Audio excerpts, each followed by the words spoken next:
Welcome to another episode of A Book a Day podcast. I'm your host Deepak Rana, and as you know, this week we are doing a series on the stories from Bible. I'm presenting you the biblical narrative in the simplest format so that those of you who are not familiar with the story can learn a thing or two about it. And so far we have covered a long journey where we find that the Israelites are now in Babylon and they are held captive. How we got there, how all that transpired. If you want to learn about that, I would recommend you to check out the previous episodes and you'll get to hear the story there. Let's move forward now. What's going on in Babylon? Let's see. So now we are in Babylon and the Israelites are living there. And the king there in Babylon, he creates a gold image and he's kind of asking for people to bow down to it. It's more like the idol worship there. And as we discovered in the previous episodes, that Jehovah the God had warned the Israelites to not worship any other god. So these Israelites, they would not agree to that. At least some of them. Some of them did change their minds, but some were insisting that they are not going to bow down to any other god except Jehovah. So at this, the king really gets upset. And he gets into this rage and he's saying that anybody who doesn't listen to me, doesn't follow this command to worship this gold image, I'm going to put them in a furnace and burn them down. Now a lot of people change their mind, but some, even then they don't. And then they are put in the furnace.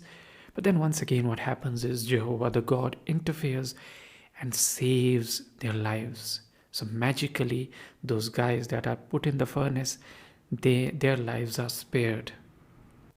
And the king there, he gets convinced that there is something profound at work. But we see over generations, over decades, the same thing prevails. That somehow the kings, they get obsessed with the idea that people should either worship them or their symbols, something close to that, and the Israelites are hesitant. Another such instance occurs when a king asks another wise man, Daniel, to worship him, and Daniel disagrees, and this time the king says that I'm going to put you in the lion's pit and you will get consumed right there. Once again, the god interferes and his life is spared. So, as I said, these are frequent occurrences, and those who are the Israelites, their faith gets stronger. The outsiders, they probably are not still convinced.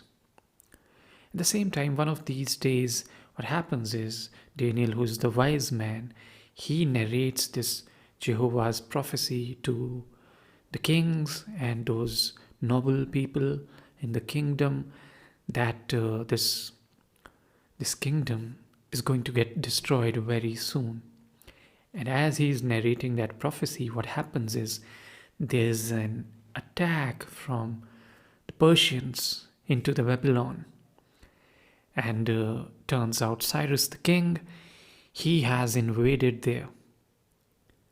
And he really captures the entire kingdom. And while this is a tragedy for a lot of Babylonians, for the Israelites, this comes out as a pleasant surprise because now they are freed. So far they were held captive, they were the slaves, and Cyrus, He's being kind to them. He really helps them. And in fact, he asks them to go to their land, to Jerusalem, and build their temple over there. In fact, he asked those of the Israelites who were not able to go back to Jerusalem, he asked them to provide different riches, jewels, and all kind of money to help those people build temples, the people that were going back to their land. Those who were not going, they had, of course, their own genuine reasons. Some were very old, some were sick. Not everybody could travel that far. So, um, some people stay back in Babylon, and almost 50,000 Israelites, they make this long trip from Babylon to Jerusalem. And as we have covered in the previous sections, that Jerusalem at that point of time was barren land. Nobody was living there for the last 70 years. And now, once again, people have arrived there. And now that they are back, they start building with the help of the altar. First, they build the altar, and then, with the help of that, they start building their temple, which once again takes years and years of effort. For one reason, because this time the Persians, the king has changed, and the Persians have banned this process of building the temple, but somehow they negotiate once again, and they are allowed to do that.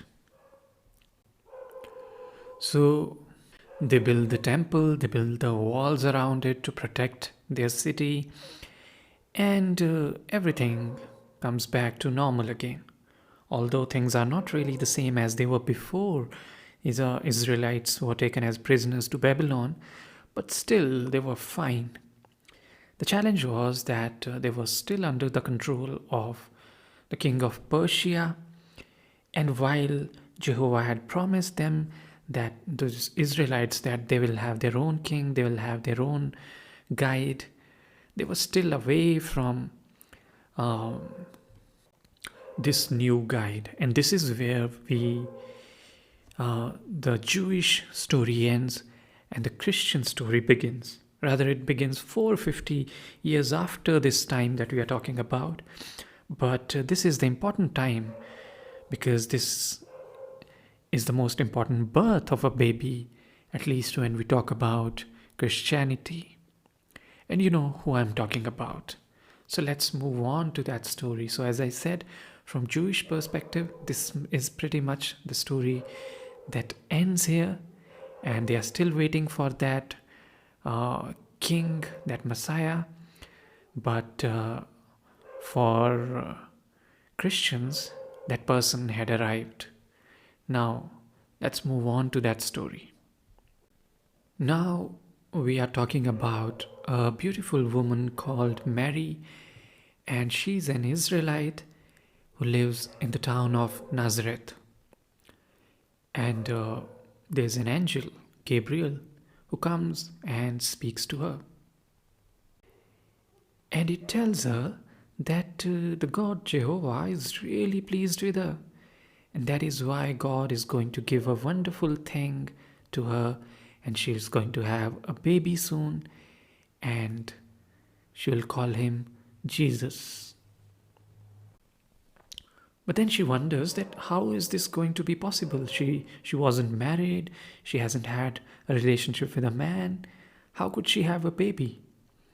So Gabriel responds that God's power will come upon you, and so you will be bearing this baby, and this will be the God's son. And then he says, remember your relative Elizabeth. People said that she was too old to have children, but soon she'll have a son. So you see, there is nothing that God can't do. It has happened before, and it will happen again. And when Mary hears this, she's really happy. She's a devoted girl, and now she hurries off to visit Elizabeth. And when Elizabeth hears this, she is also jumping out of joy. Next, we learn that Mary is about to get married to a man called Joseph. But then the trouble is, when Joseph finds out that Mary is going to have a baby, he's not really sure about it. Then, once again, God's angel comes and he tries to convince him that this is all from God and she hasn't had a relationship with anybody else. And so Joseph agrees, they get married, and they wait for Jesus to be born. And this is the moment, really important moment for Christians at least. The baby is born, the baby Jesus is born, and he is born in a horse stable.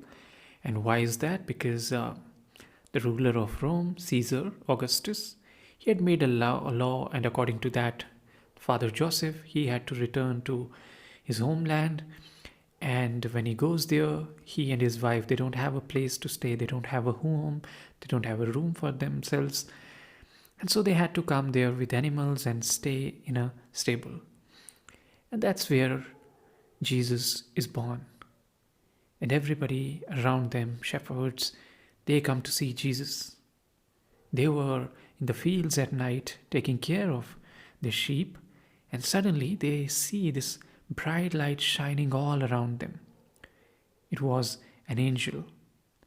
And the angel told them that there is a good news for you. Christ, the Lord, he has been born, and he's going to save you people. And you will find him wrapped in clothes and lying in a manger. And now that we are talking about Christian beliefs, you of course know how special Jesus is for them. And that's because the significance comes from the Bible itself. It's mentioned that Jehovah the God, he took the life of his son from heaven and put it inside Mary. And right away, a baby began to grow inside her, just as other babies grow inside their mothers. But of course, this was God's son, and that's why he was so special. And now, as I've told, Jesus was born in a stable in this new city. And everybody around him is really happy to see this special child there. Now, what happens next? How's Jesus' life turns out to be? And what happens when he faces crucifixion and all the major Christianity lessons? We'll find them out in the next episode. So stay tuned, keep following. Upcoming is a very, very special episode where we'll get to the heart of the story, to the Christian beliefs and what happens to Jesus Christ. So stay tuned, and don't forget to subscribe. Thank you very much. I'll catch you the next time.